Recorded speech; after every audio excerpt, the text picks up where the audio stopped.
You know, this case has touched a nerve across our country and our state. A McKinney City Councilman tweeted, "We, the community, are declaring and proclaiming a black state of emergency here in Texas. We also declare a level travel advisory. Do not travel here to Texas."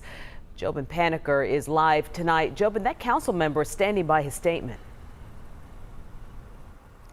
Standing by those words, and is also doubling down tonight. Yeah, Councilman Atatiana Jefferson wanted to read a proclamation at McKinney City Hall. He declared it, as you said, a black state of emergency. Now, Mayor George Fuller said that proclamation was reckless and it was disturbing. We want to show you some images from inside those council chambers. It read, the proclamation read that the state and local governments have declared war on black and brown citizens. Shemwell says coming to the state could endanger your lives and that lawmakers need to make laws that protect the people.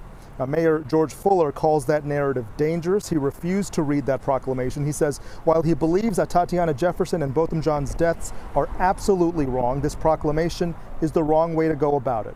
The mayor allowed Shemwell to read his own proclamation at the end of public comment. At some points, Shemwell was tearing up, ended saying, "We just want to live." Mayor Fuller said he does agree on the major points, but to call it a war by police and on local government is despicable. It did get a little tense. The mayor called for a recess while the councilman tried to argue the mayor's points. You can't be here protecting or serving your residents at the same time inciting them. And I can't sit by idly and watch my people be slaughtered and not have anything to say about it.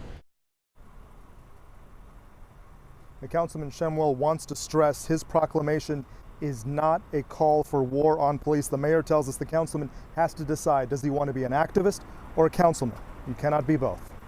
Back to you. All right, thank you, Jobin.